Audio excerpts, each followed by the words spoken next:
So ayan. Ito may sampa na to si Ruby, 100% kasi hit na hit sa nakaraan. Ayan, pwede niyang kunin sa halagang 16,000 fix. Sugot yung shipping fee. Dalawahan mga anak yan. Ito yung anak niyan, si Omni Knight tsaka si Dumbringer. So nabenta ko yun ng 10,000 at 11,000. So isa't kalating buwan pa sila sa akin bago i-release. So question, bakit natin i-out kahit sabihin natin na pagbenta naman tayo sa kanyang anak? Papalitan na kasi natin siya. Upgrade tayo ng full blood. Talaga naman. Mag-share lang kayo dito. Mag-share dyan. Ito naman, so magkakasabay yan. Ayun, hindi. Si ano yan? Si Jamie. Si Ruby. Tsaka to sila Tay.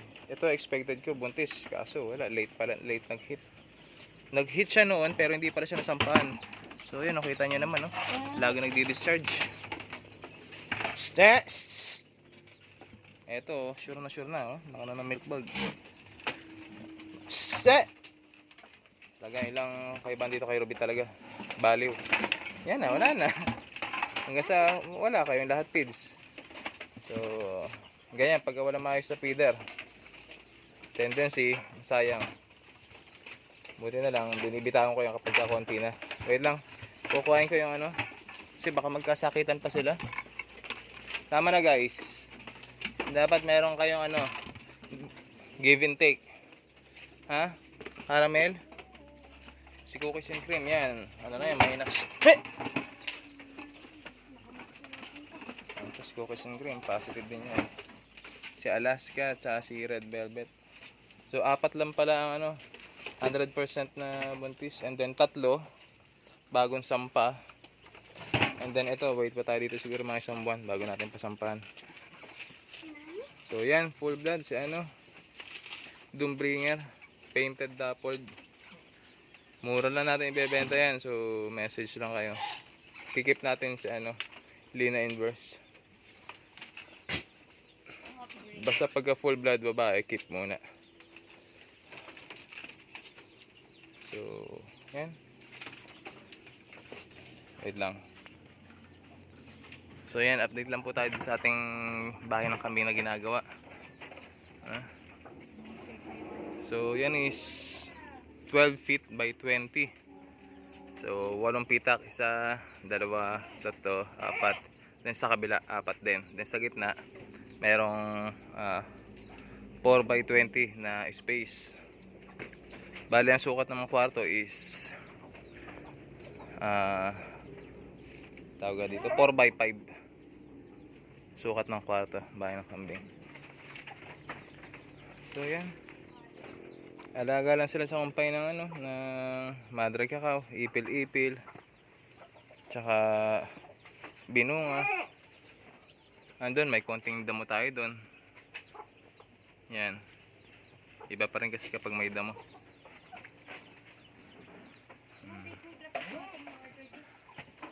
Bali yung plastic matting kasi gagamitin natin dito 2 to 3 days bago siya dumating.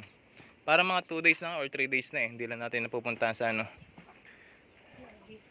sa CRV Express. So kailangan pa siyang puntahan doon, i-validate kung dumating na. Dito may mga mali, pero minor lang naman yung pagkakapako, kaya ayusin na natin. So yan. Clear water, sanay naman sila sa clear water. Ito pinaka quality si Valentino, pero 10,000 ko na nabigay yan. Sulit ano kabili.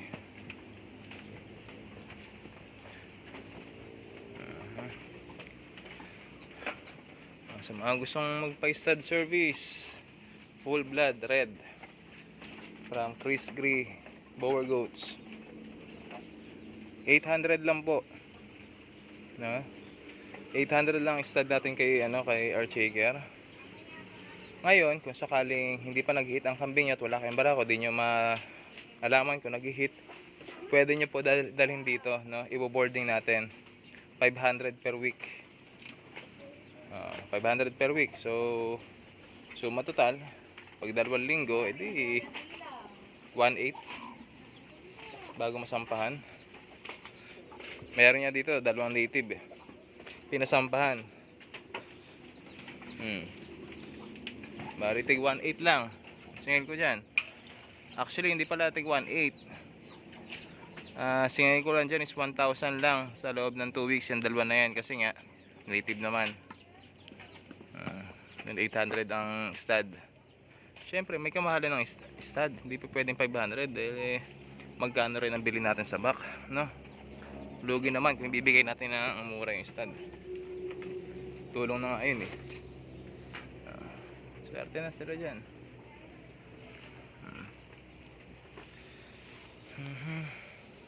Sana kahit ilan. Hindi na, okay na yung pagkain nila. Yung tubigan nila ng isa. Ito dito. Kailangan to gawing clear water. Lagyan to ng ano?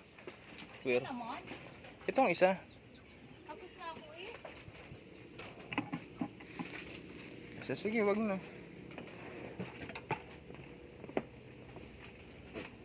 Pakilagay na lang dyan. So yan, pagbusog sila, saka pa lang sila nakakapunta dito para makakain. Pero pinastol ko na naman sila lahat, kaya walang problema.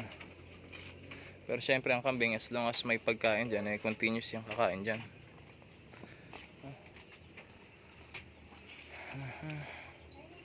So may mga question, no? Paano daw malalaman kung sakaling naglalandi ng kambing pero wala silang barako? Medyo mahirap, no? Pero ito yung mga senyales. Una, nagwawagayway yung buntot. Pangalawa, namamaga yung ari. May lumalabas na likido. Nagdi-discharge kumbaga. And then panayang iyak, hindi mapakali. Yun ang panayang ang senyalis na nag-hit. And then halimbawa, puro babae yung kambing mo, nagsasampahan na sila. Yun, talagang yun. Either nag-hit na or malapit na mag-hit or nalampasan na yung ano niya, yung pag-hit niya. Pero pwede pa naman pahabol yun kasi 3 days yun eh. Okay, so ganun lang. Pero mas maganda kasi pag meron kang barako para meron kang back teasing, no? Para madaling mag-hit yung kambing. Ito yan, laki nito ni Alaska. Roman nose pa. Pure meat.